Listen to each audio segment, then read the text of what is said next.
world where achievements and accolades motivate us to do more and be more, we're often left wondering, is this really it? Deep inside, you know there is more to life. You're ready to leave behind the old, push your way through, and claim the deeper life that's calling you.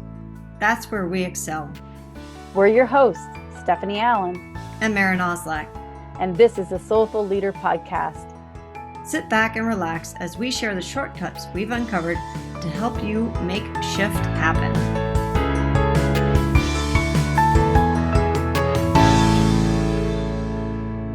Hi, welcome to the Soulful Leader Podcast. This is Stephanie, and I'm here with Maren, and I'm really excited to talk about resiliency. And I know we have talked maybe a little bit about resiliency in the past, but I always like the word because it reminds me of re-silence and how I need to be more silent.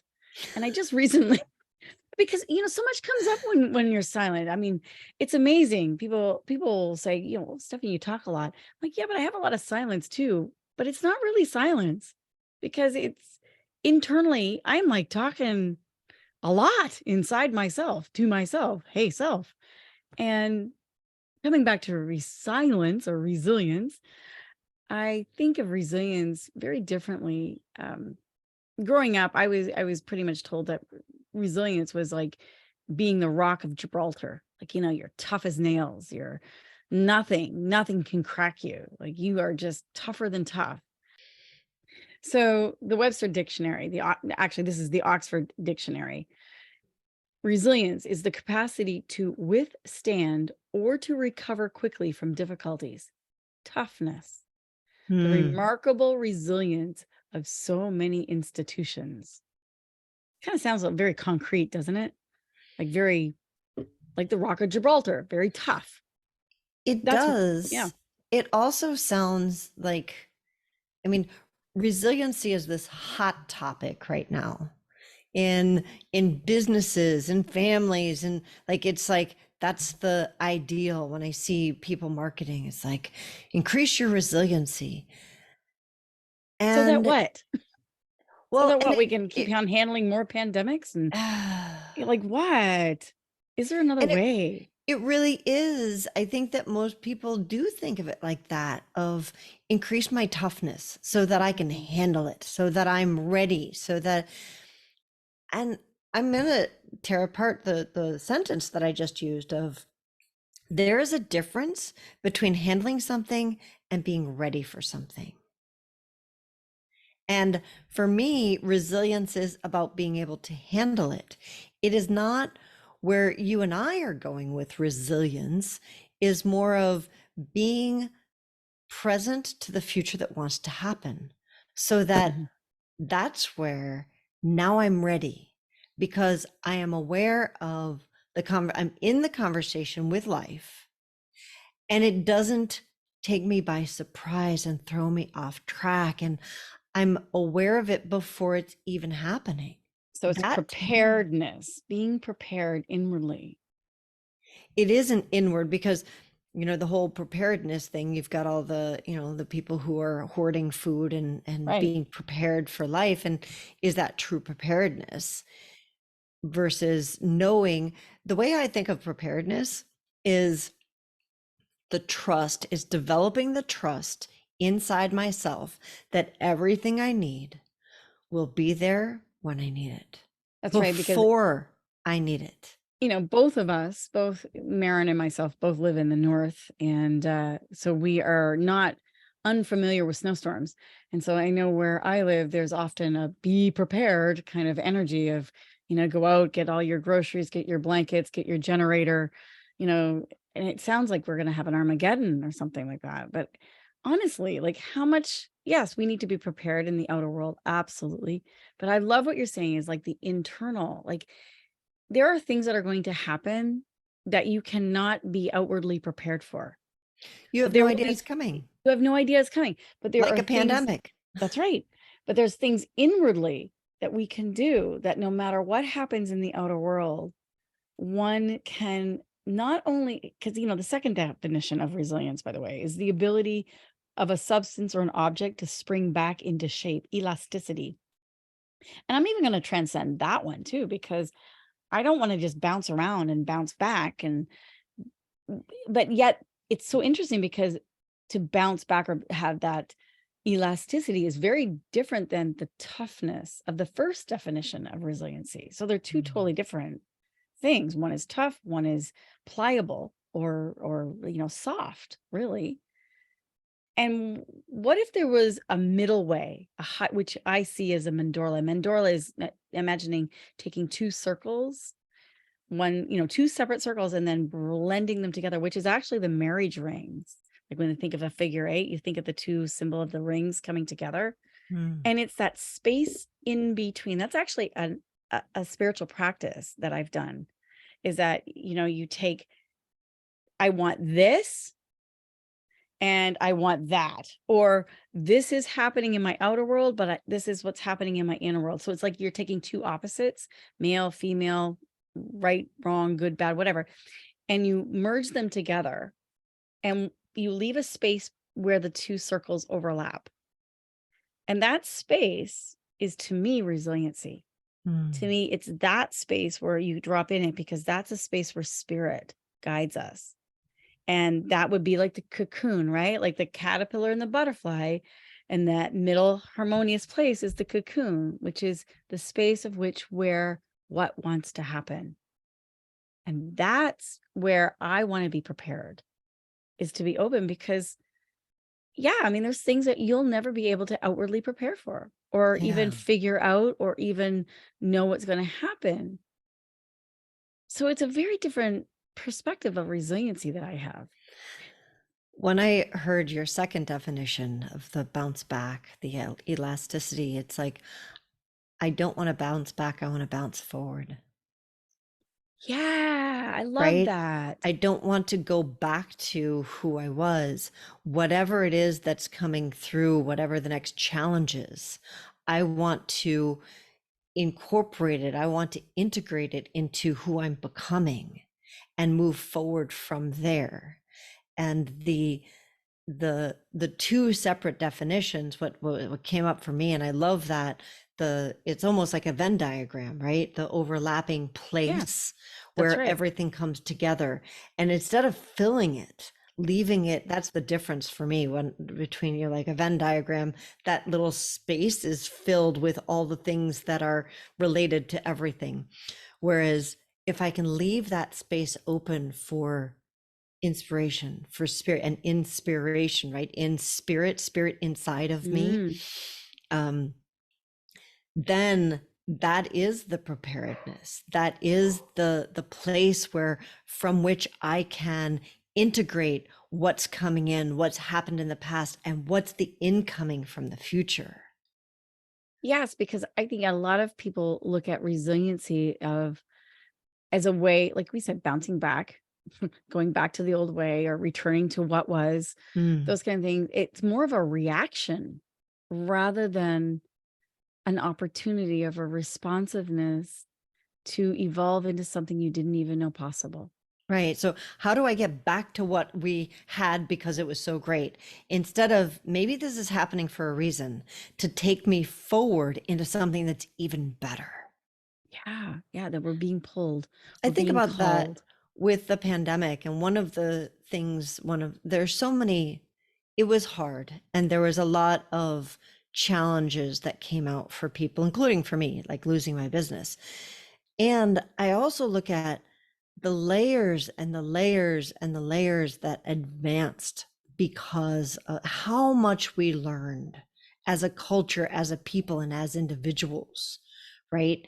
To move us forward and out of our old way of doing things. And that requires space. Mm. It requires space. And I love that. You're right. I mean, instead of judging something, like, because, some people thought it was amazing, it was so great. And other people found it was so hard, it was so horrible. Like there's your mandorla, right? Those two circles, there's two opposing views or, two different perspectives. But ultimately, when they come together, there was a space that's made. And Mm. how do we make space? Well, we think of spring cleaning. And you go in and you clean out your closets, you clean out your drawers, you clean out the garbage, you clean out the things that don't call to you anymore, and there's space. Now, in that space, most of us go, oh, I love the cleanliness or the spaciousness that happens. This is why It we feels love so good, nature. This is why right? we love nature, because there's space. And it is filled. Like, it will be filled. How many times have we like taken a bag? Let's say we're going traveling and we go, yeah, I want to travel. And all you're allowed to take is a carry-on. That's it. And to be able to pack in that carry-on everything that you need. Some people are panicking. Other people go, oh, I like the challenge of being able to do that. But if I said, okay, that's one scenario, but a scenario two is like, okay, now you can take as many suitcases as you want. Mm, People fill that space. We do mm. that. We often go, oh, I can take anything and it doesn't cost me anything. And yeah, sure. Okay. I'll bring that in the kitchen sink. I'll bring it all. Well, that's like the difference of like when you drive someplace versus when you fly someplace, Exactly. Yes. You take right? way more Oh in your my God, car. I pack my freaking car and I'm That's like, oh, right. I might need this and I might need that. No, well, I've And got the yet room for it. most of the times we don't need that. And that's Not a kind of that thing. preparedness of like, oh, great. Yes. I can drive. I can prepare. I can take so much more than what I could take than if I was flying. But that's simply not always true. It's inside ourselves. And so how do we clear out? That's how we clear in the outer world, but how do we clear in the internal world? And so Mm, when I think of resiliency, I think it's a time to actually stop and clean out the itty bitty shitty committee that's taken up space in there. We clean that out. We clean out the emotions. So when I think of different levels, physically, we can clean out. Yeah, well, that's obvious. Mentally, there's your itty bitty shitty committee.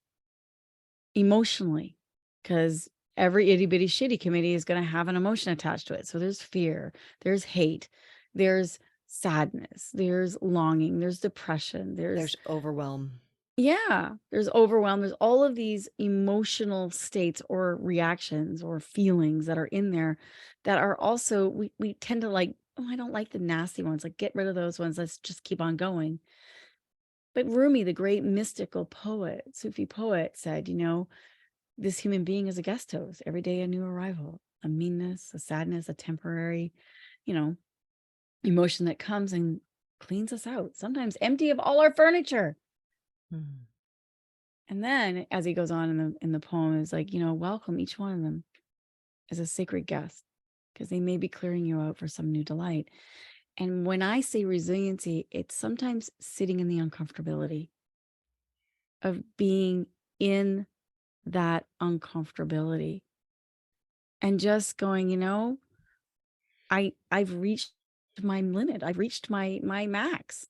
Maybe I need to sit here and feel what that's like so that it's clearing me out. And that Mm. means to actually emote, energy in motion, emotion. That's the same word. Sometimes we need to have a good cry, or we need to, you know, be angry and write out a letter and then burn it or something. These are all actually really great practices. Or sometimes we need to pick up the phone and talk to someone and just tell them how afraid we are. Just to have someone hold space for us to really process. Because when we do that, when we can really release that, to me, that's resiliency. In a new way, rather than a reaction to, but to as a responsiveness. I think that's so powerful. And I think about when I've had the opportunity in my life to have one of those really deep cries, or to even have somebody hold space so that I can vent my anger, or like I did some anger management stuff when I was little, or I was younger, I shouldn't say little, when I was younger, when I was in my 20s. And when the anger would come up, I would literally take a pillow and punch it, or I would go outside with a sledgehammer and literally pound the ground. I physically let it go. And every time those things have happened, or that I've chosen that path to do something actively, cry or vent or pound or whatever, in a conscious, like, I'm going to do this consciously in this moment, just like I'm going to clean out my closet today, right? Afterwards, there is this lightness, there is this space, there is this moment of like, oh, And there's silence. resilience. That's to me what resilience really is trying to call us, is to have more silence inside, for more space for what the divine, what spirit, what our soul is trying to speak to us with, to guide us, and to empty us out of all the old itty bitty shitty and the stuff that has been stuffed in there from maybe your life, maybe even lives that you inherited from your genetic line. Who knows? We carry a lot. And often we carry a lot, not just for ourselves, we're carrying our loved ones, we're carrying for more than just even those that we know. Yeah. There are two things that I was thinking about as you were talking. One of them is at the beginning of the conversation, you said, oftentimes people say, Stephanie, you talk so much. And then you said, well, I also have silence, and inside, Stephanie is still talking. Yeah, she never stops. And It's yet she true. It's hard. does. Here's what I know about you is that she does, because you've had a practice of becoming present. And when you're present, there truly is a silence that allows for spirit to step in and talk, because we are able to silence the itty bitty shitty committee and that internal voice and the judgments and all of that stuff. And there is a silence beyond it in which spirit speaks. You are making a very good point, because I often will work with people who will say, I want to be guided. I want to have more inner guidance. Like, you're going to need silence for that. And I think in our current paradigm of world, we want to change the narrative. So if it's a disempowering narrative inside yourself of like the itty bitty shitty community is like, oh, I'm not good enough, I'm not loved, or I'm amazing, I'm just super awesome. Like, it's over the top the other way. We try to either temper it or flip it. We turn it into another narrative, and that there's never any silence until we can actually emote it and make space. And then, and it is a practice of absolutely practicing presence, like just literally sitting and focusing on nothing, no thing. That is a practice. It is not easy. So the second thing that I was thinking about, and this is going to relate directly to that, is everybody processes differently. And one of the ways that you process is verbally. So when it seems like you're talking a lot, it's because in order to process the world, you would do it verbally. And not everybody does. So for those of us, and I don't process verbally. So for those of us that don't process verbally, it often feels like, oh my God, does she ever shut up?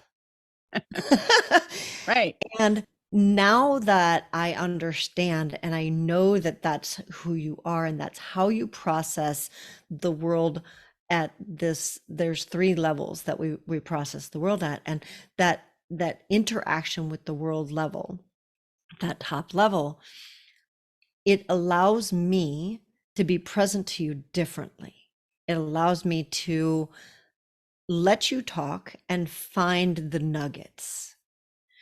And for me, I don't process verbally. Verbal is the way that I connect to spirit. So the three levels is there's a way that you interact with the world. There's a shuttle piece, meaning there's a way that you take what's going on in the world and you bring it to your deep self. And then your deep self comes back and interacts with the world. And then there's the way that you interact with your deep self, this deep layer. So like a great visualization would be like imagining somebody standing above ground, and then you have flat land that you're standing on, and then there's this underground that is underneath, like deep underneath the soil, or your Right. soul, right? And so And then some there's an people elevator that goes back and forth back that between the shuttles two. between the two, Right. exactly, kind of like a mind shaft, a mine or a mind shaft, either way.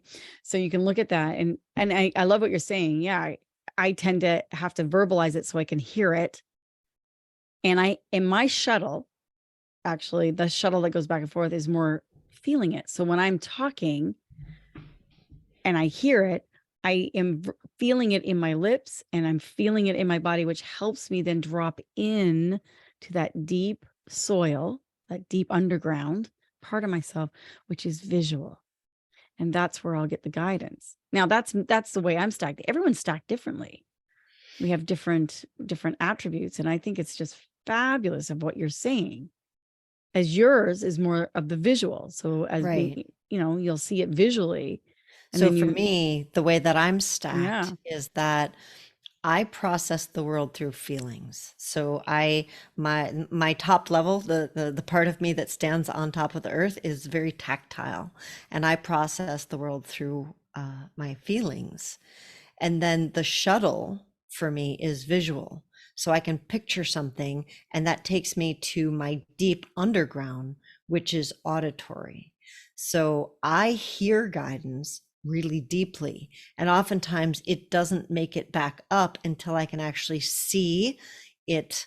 Like, so in order to get the information from my deep self, I have to picture something. I use pictures and images, and then it brings it to a feeling level. And then the way I process the world is through feelings, through tactile. So you've got emotional feelings, but you also have like actual touching. That's, one of the things that I do in life is I dance and I move through life. And before I danced, I swam. There is a movement that helps me to process the world. The way that talking helps you to process the world, I have to move to process the world. So Yeah. what we're speaking of is Dr. Makova's work from I think it's called Open Mind, her Yeah. book, and it's wonderful. And if you're interested in that, her book is fabulous, especially if not just for teachers or, being a leader in that way of trying to communicate ways, but even in relationships, understanding somebody else's mode. It's so helpful. It's And it's amazing. also helpful for yourself if you are looking at deepening your skill development, your mastery, even with yourself or self-awareness, to be able to use those middle modes. Because if I just stay in verbal all the time, I don't go deep.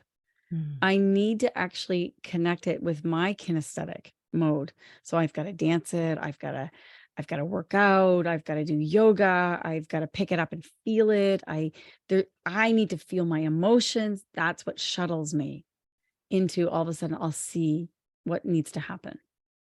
Yeah. Like you said, so many people want to hear their guidance more and be more guided and this is one of the tools that's out there for us. Is I think we all understand that everybody learns a little bit differently, right? We've talked about the visual, auditory, and kinesthetic ways that people learn. We just haven't talked about how they're stacked. And that's, you know what? I think that it would be great for us to do a whole podcast on this. So I think that that's something that we will plan for our future. I love it. So in the voice and the body and in the seeing of resiliency, we're going to probably do a few more series on this and talk a little bit more about how it means to be re-silenced and Mm. resilient, and some practices to be able to use your modes. Yeah, and really deepening the conversation with resiliency being that to be truly resilient, we are in conversation with spirit, with life, with what wants to happen. Redefining it. Thank you so much for joining us today. We are super excited about where this is taking us, and we hope you'll join us for our future podcasts on resiliency. You can find us on our website, thesoulfulleaderpodcast.com, and on social media, YouTube, Facebook, and LinkedIn under The Soulful Leaders. See y'all next week.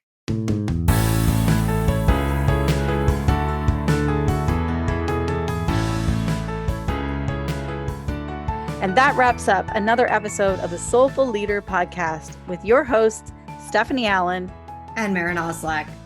Thank you for listening. If you'd like to dive deeper, head over to our website at thesoulfulleaderpodcast.com. Until next time.